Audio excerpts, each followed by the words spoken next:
Maggie, you have called yourself a recovering pessimist, and your book, Keep Moving, came out of the hopeful things you wrote to yourself during your divorce on Twitter. And it made me wonder, is there a public aspect of social media that can change us for the better? You know, was it being of service to others that helped that sort of pessimism or why bother mood change for you? I'm so fascinated by that. I think I was getting into that space on my own. Mm. Um, but the social media aspect of it was more about aligning my public life with my private life. Oh, I love that. Oh my gosh. Because Yes. I think social media is by nature curated. We Hmm. choose what pictures to put up. We choose now our Zoom backgrounds. We Right. choose, how we post pictures of our kids on good days, and we post pictures of our houses on clean days. And we, post things about our families when things are going well, but often do not post things when they aren't. And I think we run the risk of sort of living in this dual way where, in our own homes, we may be struggling, but no one else really knows, because Hmm. from the outside, it looks like we've got it all together. And, Hmm. and I think that's really lonely, honestly. It is Because lonely. yeah, then we don't really realize that other people are struggling in the way that we are. So for me, it was more trying to talk to myself every day, but then kind of coming clean about it by Mhm. posting it publicly. I love that. I love that alignment. I've struggled with that. One of the things I talk to the writers I work with and is this feeling that your voice is not yours. Mm. And as someone who started in short stories and then screenplays, but found my success writing self-help books, I mean, that was not planned. Same. Yeah, that there's this voice that can creep in that one of my students called it the know-it-all voice. Wasn't what she said, but and there's something about that gets reinforced in social media where you feel farther and farther away from yourself as a person. And I think if you're not in touch with yourself as who you are as a person, it's really hard to create honestly and create Yeah. out loud. Yeah, and I mean, it's even the word author, right? Comes and Mm. author and authority are from the same root. Root. So the idea of, like, if you're the author, that you get it and have it all planned out and know it, whether it's the Mm-hmm. author of a story or the author of your life, that somehow Mm-hmm. you are, the omniscient narrator in charge of everything and knowing how it's all going. And really, that's not what writing is like for me. I mean, I never know where a poem or an essay is going when I begin, and that's the pleasure for me, is that it's a record of discovery. And I don't know sort of what my life is doing a lot of the time too. Like I'm sort of flying by the seat of my pants more and more in middle age than I thought I would be. I kind of thought I would have Mm-hmm. more authority or authorship at this point. And now I'm like, well, actually, maybe it's okay. Maybe that's authentic to be like, the answer is I don't know. And maybe it's the truth for all of us, but some of us live closer to it because of the life circumstances and or careers that we have chosen. Yeah. Do you think people put poets even more up on a pedestal of you should know something special? Yeah, it's funny. I think people find poetry, people who don't write poetry often find it confusing or sort of mysterious. And so there is a risk of, I think, seeing poets as like special people who are somehow wise oracles, when really we're just, ordering delivery pizza and forgetting to rinse the dishes before we put them in the dishwasher, just like everybody else. And I That's a think pet that's true. peeve of my husband's. That's hysterical. When we met 13 years ago after my divorce, we went out to lunch or dinner with friends, and they were like, "So, what's the thing that you think's really cute about her right now? That's really gonna bug you down the road?" He's like, "Absolutely, the way she loads the dishwasher." Oh, that is a thing. Yeah, I And get it. I'm a little territorial. Like, I guess I could have the kids help with that, but it would give me an eye twitch to see them do it, so I just do it myself. So to me, part of what makes poets interesting, besides the poetry, but as you as a creative person talking about your creative process for us, is the way you pay attention. And you wrote a beautiful piece after Mary Oliver died. And you said, I learned from Mary Oliver how attention is a kind of love, how shining your mind's light on a thing, a grasshopper, a bird, a tree, is a way of showing gratitude. I learned that poems that do not need to be difficult to be intelligent, that poems can be both inspirational and investigative, that poems can be tender without being soft. I learned from her to own my wonder and to stay open to uncertainty. So I thought about that quote, Maggie. I was walking the dog the other night, and I live at fairly high altitude, and the light was really amazing. And the thunderclouds, those thunderclouds, you have them too. They pile up really, really high. And I went by my neighbor's yard, and she has a native yard. So it's quite wild. And there was this red cactus blooming. And I thought, what would Maggie see if she was here? Like, would she take a note? Would she take a photo? Would you slow down? Maybe. It's funny. I went into my kids' elementary school and worked with, I think second graders for 1 year, and would go in, sort of do activities with them. And their curriculum that they were using actually said poets have special eyes that are like poets' eyes, and they can see things in a way that other people can't. And I remember going in that first day and being like, first of all, forget what you've been taught. You have poets' eyes, you little 8-year-olds. Everybody has the same ability to put their antennas up and see and feel and hear and smell and pay attention to things that maybe if we were walking and looking down at our phones and scrolling or talking on the phone or just sort of lost in our own cluttered minds, we might overlook. But I don't think that I see things necessarily any differently than anyone else sees them. I think maybe the difference is that my brain starts making metaphors really quickly. Oh, and it is a very particular function. There are brains that make metaphors better than other brains. Yeah. So I think that's really the difference, is like I see something and I think I see exactly what everyone else sees. But in my mind, I'm like, oh, that reminds me of this, or that is like this.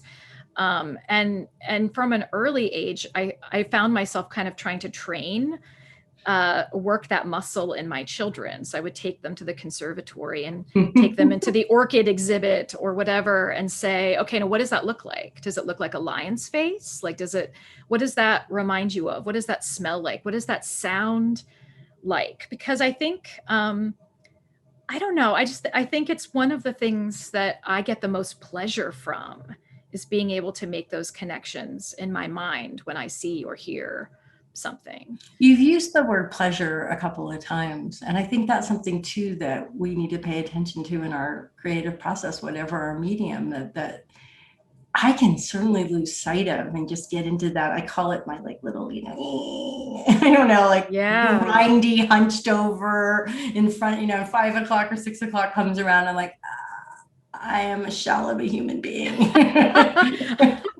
Yeah. I mean, it's work and play. And I think when I'm enjoying my writing the most, I'm working really hard at it. Like I may look really hunched over. And I probably have, people have taken pictures of me when I'm writing and then texted them to me. And it's really funny because I look miserable. Like I'm either staring sort of plaintively out a window, or I'm like furrowed brow scribbling on a piece of paper. I don't look like I'm having a great time, but I am, because my brain is, chewing on trouble. And I get to spend time trying to work it out on the page. What do you mean chewing on trouble? Well, I think of when I'm working on, whether it's a poem or an essay or something long form, usually there's some like questions or something that sort of like drove me to the page in the first place, right? Like I'm not a write every day person. So I'm not sitting down at a blank page in my notebook or at a blank Word document and trying to come up with 1,000 words for the day, or I don't think I have to write a poem today. So I tend to scribble in my notebook when I get an idea, and it might be when I'm walking my dog, and I might speak something into my phone or quickly type something into the notes or whatever. And I don't actually ever sit down to write until the drive is strong enough, or the idea is strong enough, or enough things have accrued in the little notebook that they feel like they're sort of magnetized and moving toward one another and want to take shape as something bigger than just a few scraps. Was that a metaphor? I think so. I don't know how. I mean, you cannot turn it off. That's the problem. My kids now roll their eyes. Like, I'll say something and I'll be like, oh, that makes me think of, and they'll cut me off and say, Mom, we know it's a metaphor. We get it. Or the one, like recently, my son was like, if I explain this as a metaphor, would then you understand it? And I thought, oh, you get my love language. You dear heart, you understand my love language. As long as he didn't say it was sarcasm. Yeah, it was pretty thick. Like it was pretty thick. Like we know what you understand, and it's not our math homework. It's metaphors.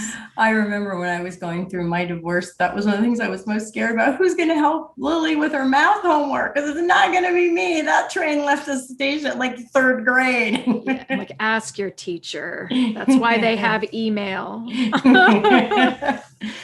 So you have a new book coming out, I think today, Goldenrod. Would you be, and I say today, not the day we're recording this, but the day we're releasing it, in case we're confused about what the time-space continuum is. Always. Definitely. Would you be willing to read a poem from it? I would be happy to. I thought maybe I would just start with the title poem. Perfect. Goldenrod. I'm no botanist.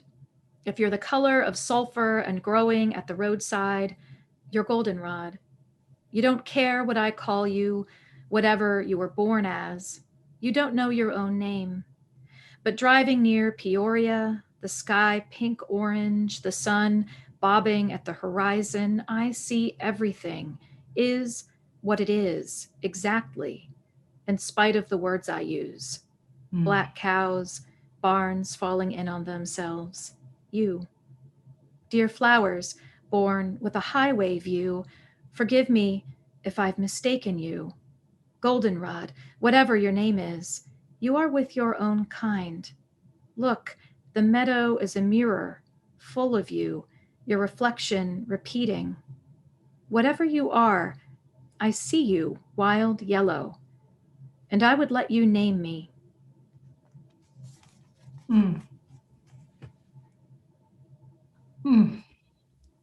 I love that. I call that the cake sound. And it's honestly, I loved hearing it. It like that brought me a lot of joy, because one of the hardest parts of writing and releasing work during the pandemic and doing readings on Zoom is that you don't get that sort of audience feedback of being in a room and seeing people and making eye contact and seeing people get emotional or even zone out, like whatever. Right. You're like, oh, I better pick up the pace here. Yeah, that's also an important cue during a poetry reading. But that sound, that sound, that sounds like what you do when you take a bite of really perfect cake. That is a sound I make at poetry readings when I'm listening, and I miss hearing it. So thank you. You're welcome. Can you tell us about making that poem, about the pieces accruing and magnetizing towards each other? Yeah, it started on a road trip. A lot of my poems start with movement, with my movement. So I write a lot while I'm walking, or when I get back from a walk, I'll hurry up and scribble things down. I write a lot from my car, ideally from the passenger seat, sometimes not. This time it was. And we were, driving down the highway on the way home from someplace, I think maybe Champaign, Urbana. And I looked out and saw this field of flowers and thought, I wonder if I've always been calling them the wrong thing. And what does that mean? What is the sort of metaphorical freight of that. If you know something by a name that you've called it, and that's not what it is, and what does that mean exactly? A lot of the poems in this book are concerned with naming and language and the words for things, and how we know what we know. Mm-hmm. And yeah, it's funny because you don't really know, at least with a book of poems, you don't really know what you're doing until you've done it. Because I write one poem at a time. Mm-hmm. I'm not writing a book. I'm writing a poem, and then I write another poem, and then several years later, I print everything out and I see if I have enough of something that could be shaped together and sort of be in conversation. And one of the most interesting things is seeing those sort of themes and concerns rise to the surface. Yes, I wanted to ask you, that's one of my questions. Do you see signature themes throughout all of your books? Yeah, I mean, I think didn't sound like a question, did it? It was like, yeah, no, and I do. I mean, I think each book has its own sort of like microcosm, but the books are also part of what I consider sort of like my body of work. I think of as sort of an extended conversation I'm having with readers. So, my first book, my second book, my third book of poems, and then Keep Moving, and now Goldenrod, I see them as this extended conversation that I'm having with myself on the page. And then when they come out, it's this conversation I'm having with readers. So, people who have been reading my work since my first book came out in 2005, know that I'm sort of obsessed with language and memory and family and parenting and place. And all of those threads have just gotten pulled through and sort of woven in different ways through pretty much everything I've written since then. I think there's a theme that just came out in what you were saying, which is there feels to me like there's deep permission that you have given yourself or have always had to be curious about what you're curious about. And that's one of the things that I see stop the women writers that I work with and women creators. And it stops me sometimes. Yeah. And I'm so curious about how dominant culture, patriarchy has like been inside of me. Is that it? Or what is it that makes me go, oh, don't think about that, or you're not allowed? Like, it's not even a conscious thought sometimes. Yeah, you just and shut when it I'm just off. listening to you, my whole heart area is going, I want more of that for myself and everyone listening. Yeah. Do you know where that came from? Is it no?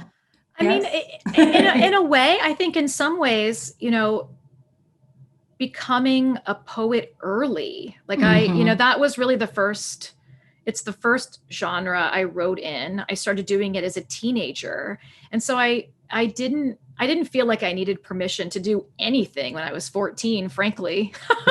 So, I think that's fascinating because we do. I mean, some of the research shows we start to lose our voices as women girls at 9, but the idea that there was still something sort of feral and mine about your experience of the world at the same time you found a genre that worked for you. That's fascinating. It was big. And I think, having poems as containers for those things, having poems as a place to put the stuff that I wouldn't have said, that age is so precarious because you are truly so concerned about what other people think of you. And I think I was still kind of like that in my 20s even, just like, oh, this is what I'm supposed to be doing versus this is what I'm supposed to be doing. And yet poems always that's felt like a place where I can do anything. Like that's the sandbox. Like I can just go in there and play, and it's supposed to be strange. Like I'm allowed to be strange and frankly expected to be strange in poems. I love that. I'm expected to be strange. Like, right. So that's like permission is built into the genre. Exactly, because otherwise they're boring. I mean, and so like the advice I usually give myself when I'm revising is make it weirder. Like, just don't like go there. Like, oh my God, I love that so much. yeah, like freak yourself out a little bit. Like, stop being tidy. Nobody wants to read a tidy poem. Or maybe somebody does, but just, I don't want to be the person to write it. So that's why you buy a greeting card. Yeah. Or a tidy poem. Yeah, I don't want to be tidy. So that's always been, even when I felt in my life personally, like I was trying to sort of blend in and shrink and not say the wrong thing or wear the wrong thing or date the wrong person. In my poems, I could be a mess. And that was really liberating. And I think only, maybe in the past, 10 to 15 years have I felt like I can live that too. Like that alignment thing we were talking about earlier. And right? I think that's middle-aged for me. That is middle-aged, yeah. Getting to a place where, especially post kids, and I just, okay, all the stuff I was afraid of maybe going wrong, a lot of that stuff did go wrong. And so now I don't actually have to tiptoe around in my own life afraid of tipping something over and it breaking, because it broke. And so now I just get to kind of have my life be the sandbox more than just the poems. And that feels good. So, being in charge and feeling agency on and off the page and in my life and online. And, as a parent and as a person, like trying to be whole. Yeah, I can feel that. It's beautiful. And that is one of the benefits of things breaking. It is. I thought the other day, like, what if I hadn't contended with this? I think of writing trouble as good trouble, like the problems I'm approaching in my work that sometimes give me fits. I still get pleasure out of dealing with that kind of trouble. And then there's like interpersonal trouble, which is the bad trouble. And I think sometimes, like, what would I be? Who would I be if I hadn't contended, if I weren't contending with that kind of trouble in my life? And sometimes I mourn that, because I think, well, maybe I'd be more lighthearted, or maybe I wouldn't be wasting so much mental energy on X or Y or Z. But at the same time, that breakage did sort of open up a lot of things for me, and that I'm not tiptoeing around anymore. Like, once the bull's been through the china shop, it's like, okay. Yeah. Which makes me want to ask you about taking care of yourself as a creator. You have had the extraordinarily strange, let's use weird experience of having Good Bones, your poem, go viral because of tragedy, not once, but multiple times. And it's been amazing for your career, but it's also got to be like, I was telling my husband, he's like, who are you talking to today? And I'm telling him about you. And he's like, whoa, like, how does she deal with that? And I'm like, well, I'm going to ask her that. Like, how do you deal with that? Do you kind of depersonalize it after a while? I think in some ways I have. Good Bones is the only poem of mine that doesn't really feel like I wrote it anymore. I think I have sort of, it feels, because I see it so often and I see it used in so many different ways. And it feels like public domain work in a way, like it's sort of been adopted by, readers all over the world. And so Meryl Streep read it. Meryl Streep read it. Yeah. At that point I was like, whoa, my life has jumped the shark. Like, I don't understand anything anymore. That must have been so weird. And it was on Madam Secretary. Did she read it on Madam Secretary, or was it something different? Two totally different events. Right. Okay. Yeah. But happening very close to, both of those things happened in the spring of 2017. And yeah, that it's a surreal thing to be, like a Midwestern mom who's, self-employed and taking care of kids and just working on freelance stuff, and, having dinner with her parents and sisters and nieces and nephews every Sunday in her home, in the house she grew up in. And then to have this happen, it's like, what? Like, it's just the kind of thing that happens to others. And so, yeah, it's complicated for me. Like, I definitely It's a weird thing to have your success tied so directly to other people's pain. Mm-hmm. And I've, had a hard time with that for a long time. And luckily, I mean, there's therapy Mm-hmm. and friends and really like having conversations with people in which they said, yes, but people are sharing the poem because they're getting comfort from it or deriving hope from it. And so, like, don't feel guilt or don't carry that. Like, be proud of the thing you made because it's doing something or articulating something for someone. And so I try to think of it more in that way. That is very truthful. I mean, it's the truth. They are getting comfort out of it. You're naming the hard, which comes back to the theme of Goldenrod, right? Naming. Right. You're naming again. You're naming in that poem. You're naming this thing that we don't know how to name or how to be with. And we resort to cliches and turning away. I can't take it anymore. I mean, how many times did we say that during the last administration? Yes. I can't take it anymore. And then the pandemic, I can't take it. And you gave words to that. Well, thank you. That's kind. Yeah, it's hard. It's hard to keep our eyes and ears open. Oh, it's impossible. It's hard. Our brains aren't built for it. No, I mean, it is oftentimes, it's just so easy to overload and be short-circuited by, the constant barrage of bad news and trying to sort of take in the sort of the terror of things, but also not let that completely crowd out your capacity to live your life with joy. Mm-hmm. And in the case of Good Bones, to parent.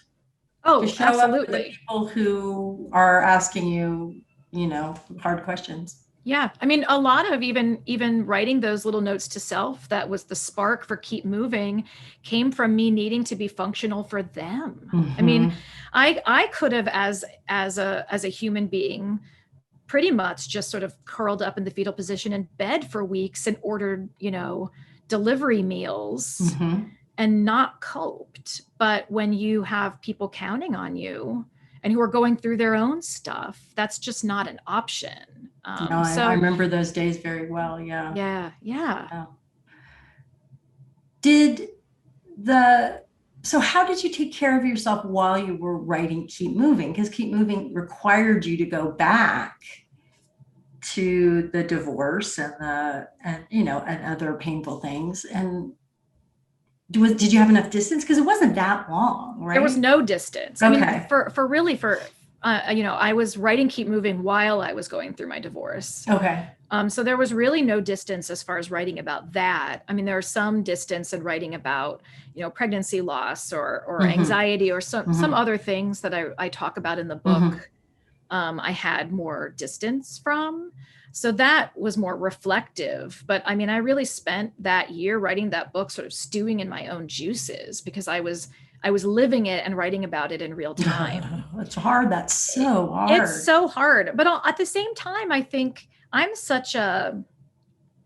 I like to be busy. So and that's, something I'm working on. I'm trying to give myself permission to be less busy because the cult of busyness it's a dangerous thing. It is dangerous. It's dangerous for me too. It is. And it can be distracting. And so I think if I had a different kind of work, if I had an office to go off to do a different kind of work, any other kind of work than writing, during that time, I would have thrown myself into it and avoided really feeling and experiencing and processing what I was going through. And it would have caught up with me probably years later that I hadn't really taken the time to sit with that. And so, I mean, really having to sit with it because it was my work to sit with it and process it was painful at the time. But now I think it actually helped.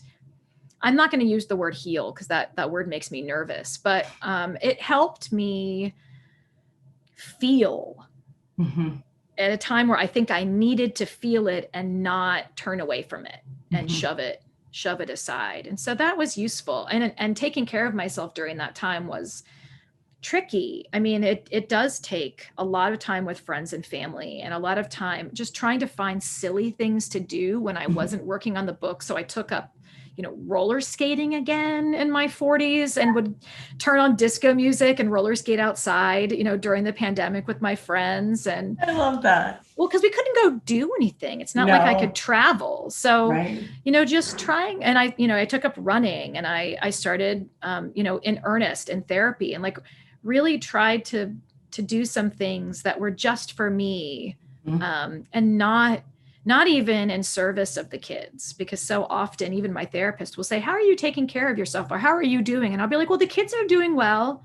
She's like, I didn't ask about them. They're not you. They're not an extension of your body. Like, they're getting 12 hours of sleep a night. If you are getting 4, we need to talk. You don't get that by osmosis through their terrific nights of sleep as much as we wish that's how it worked. Oh, I wish.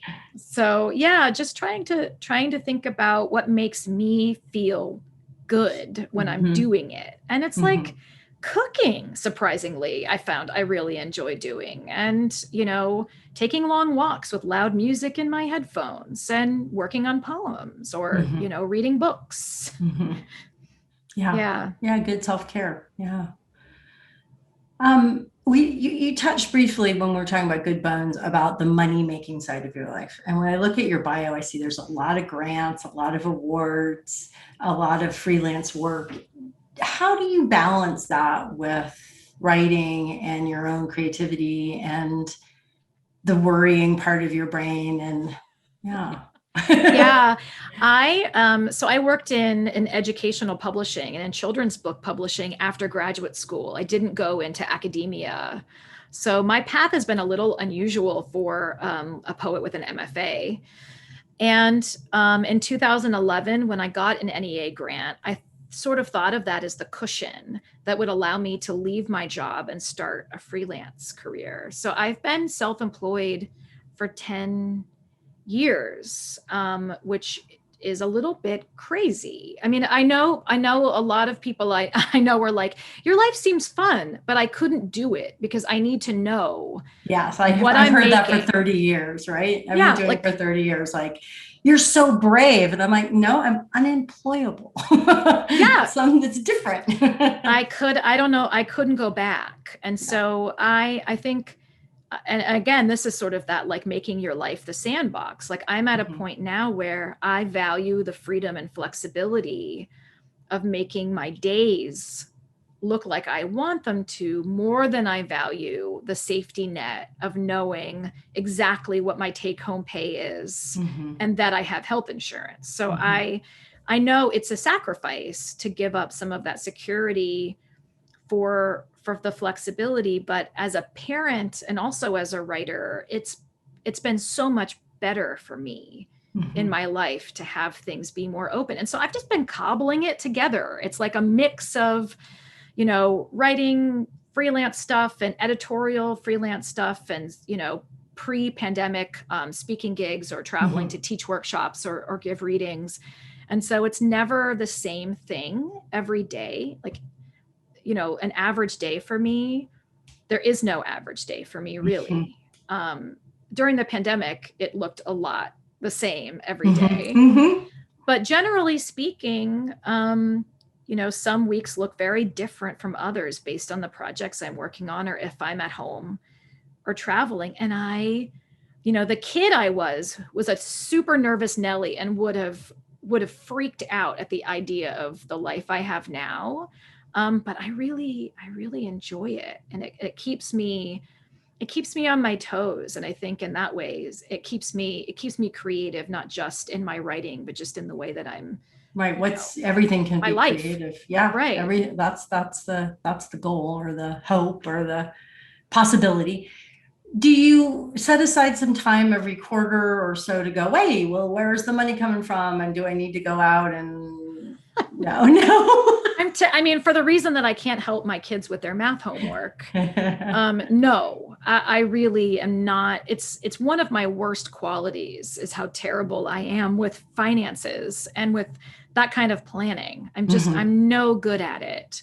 So I tend to just sort of like look out a couple of months and I'm like, oh no, I'll be okay for this. And I'm pretty good about saving. And actually the pandemic has been really good for that, because what is there to spend money on when you can't leave your home and you're not paying for childcare? So no, I mean, I shouldn't say I'm not. I haven't been to this point much of a planner in that regard. And I've been very lucky that when things start to like feel like they're trickling, something has sort of always risen up and filled in where I needed it to, or That's I've been awesome. able to draw on a contact or sort of say, oh, I wish I could do more of this. I wonder if I know someone who could feed some of that my way.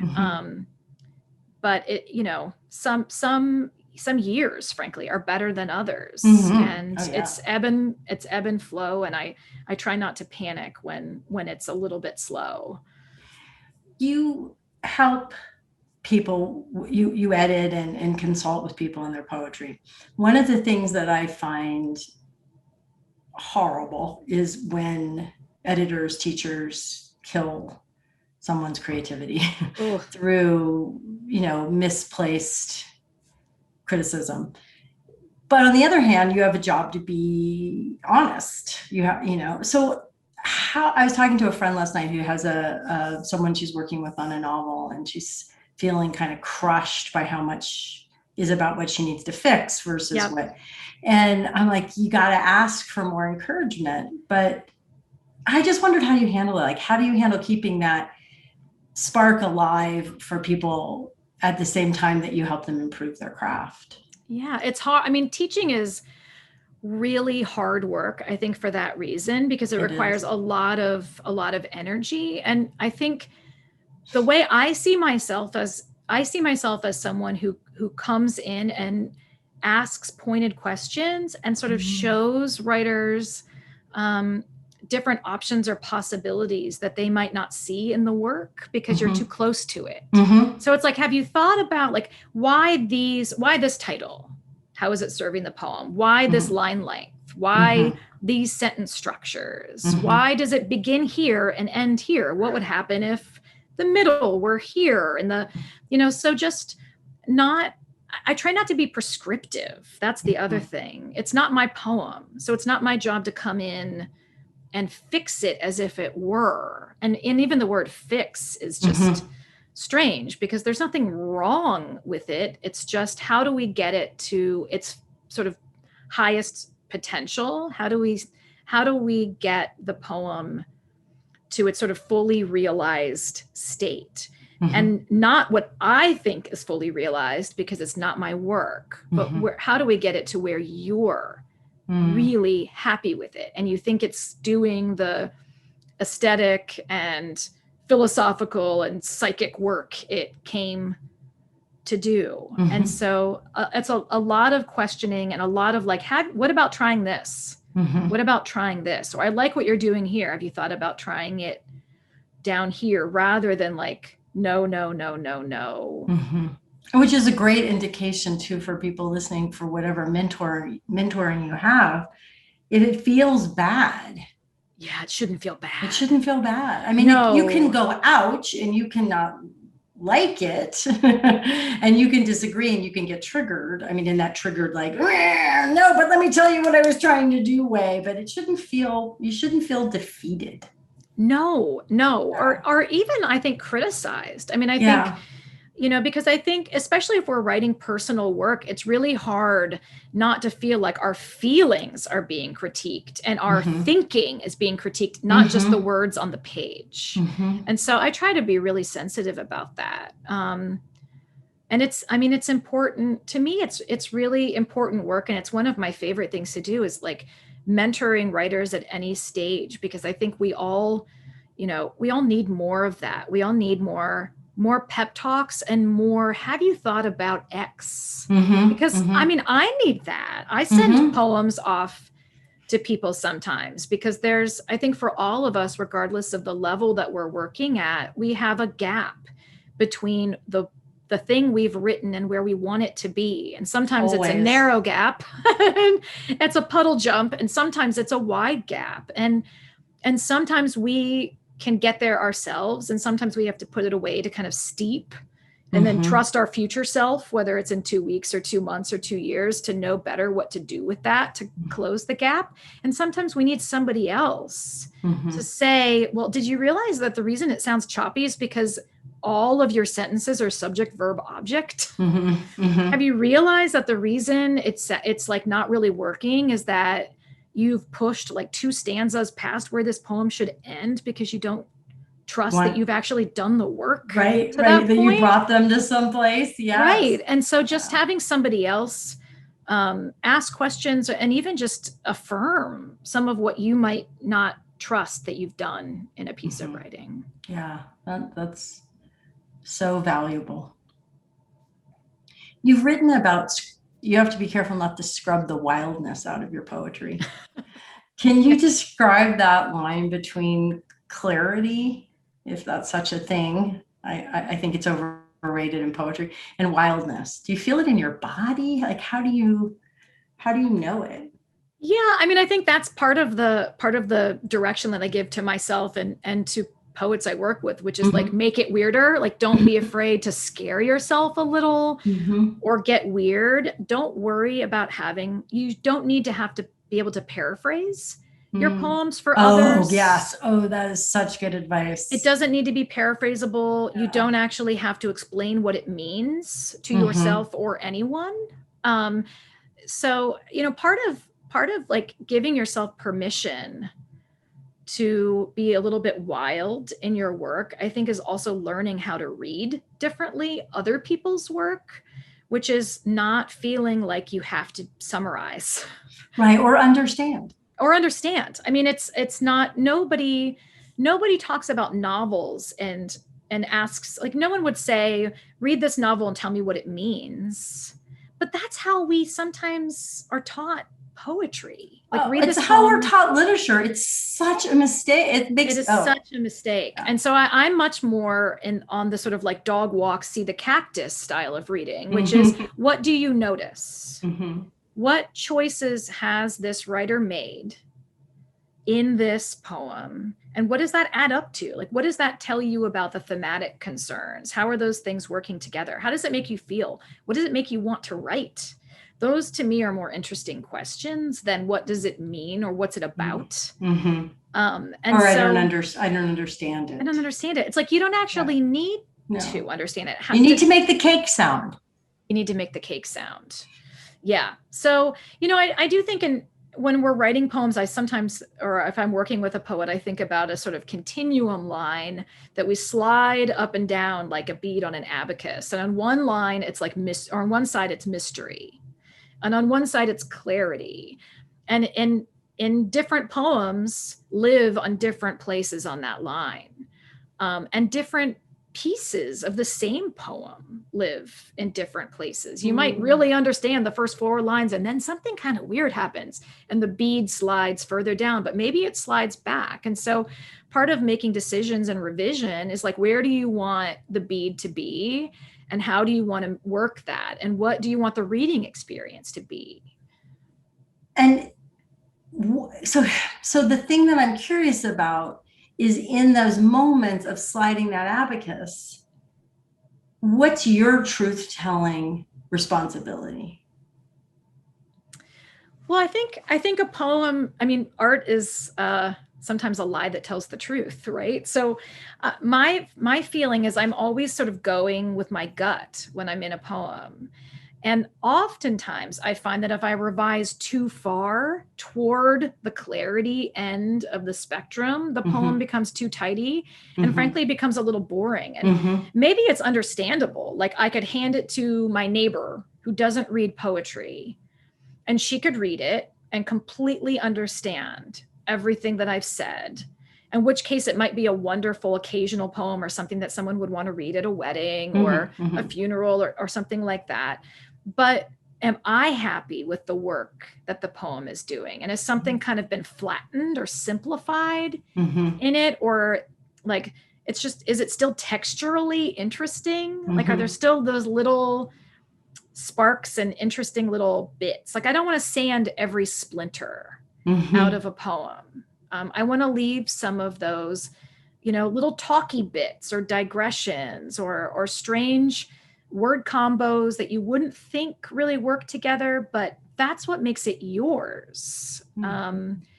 And so, yeah, it's often a sort of gut level response. And sometimes if I over revise and I sort of polish too much, I have to go back to earlier drafts, which is why I keep them all, and kind of sort of introduce myself to the original idea and the thing that dragged me to the page in the first place, and see maybe what I have like sanded out of the grain, that really needs to be restored. And so often the final version of a poem is some compromise between draft 15 and draft 2, because I needed to go back and sort of get some of the fire back from the earlier version, even if it was a little messy. Yes, I know exactly what you mean. Yeah, beautiful. Do you want to read us one more poem? I'd be happy to.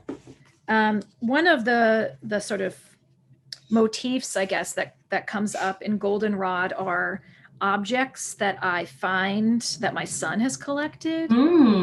So he has always been a collector of what he calls nature treasures, acorns, rocks, flowers, bits of mulch even. Suppose that counts, buddy. Feathers. And so he, I'll find them in his pockets when I'm doing the laundry, and I have to empty those things, which, I'm after having like a couple silly putty incidents, I'm very careful about emptying his pockets and mine. Silly putty in the dryer, not good. It has never, that we've been there. Yeah. But sometimes he slips things into my pockets.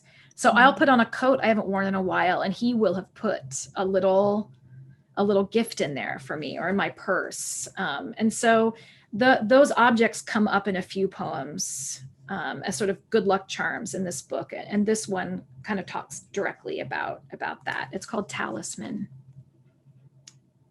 They look like gifts a crow might bring a human girl desperate to impress her. In the left pocket of my thrifted emerald coat, a scuffed acorn, a glassy black stone, one pink Mr. Potato Head ear. When I touch them, I can believe almost anything. Who's to say they can't keep me safe? Who's to say a bird can't court someone's daughter? But in this life, it's my son who shows his love like a creature that clever, leaving treasures for my fingers to worry against. I carry them like anything I love until they warm in my palm, until I believe. Walking alone at night, the sky feathered blue-black and slowly folding over me, I pocket my left hand and tell myself a story about my life, a story I call Talisman, a story that might end well if I tell it right.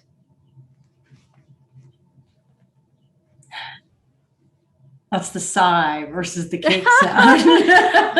This has been like, that's just absolutely, it gave me goosebumps to be able to see and hear you, like hear the poem, because I feel like we've all been working in isolation for so long without that communal aspect, which, poetry is meant to be in the air, shared communally. So I didn't realize how starved I was for that until seeing your face. So thank you. Oh, you're welcome. Thank you. Thank you so much. I like to ask a final question of everybody. What do you want to learn next? That is such a good question. I would like to learn peace next. I'm really working. It's like the thing I wish for. If I ever get 11:11 on a clock, or a little feather floats down into my hand, or I find a 4-leaf clover, if I ever get a wish, for a long time, freedom was the wish. And right now I find that peace is the wish, like just peace of mind. I want to try to learn to be a little bit, to sort of vibrate at a lower frequency. So if you know how to do that, I'm all ears.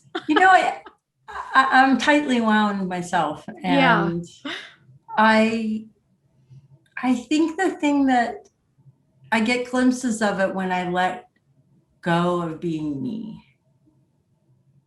I was talking to a friend yesterday. We hadn't talked for a while, and he says, "Well, how's it going?" I said, "It's going great." When I remember I don't need to be special. Oh, yes. Which I think goes with the creative art life. That desire to create can then be toxified by our personality culture, whatever mix of things, to be like, I have to be outstanding or special or different or original. And when I can let go of that, that peace comes in.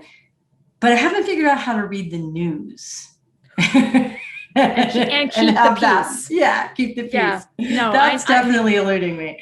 That's the thing. Like I want to somehow find a way to squirrel back from the ocean, that feeling of standing in or right at the ocean and feeling like that perfect smallness where you feel like tiny but not insignificant, but there's no ego, there's no you, there's no, like, the mess of your life is completely absent, or or walking in the woods, that kind of feeling.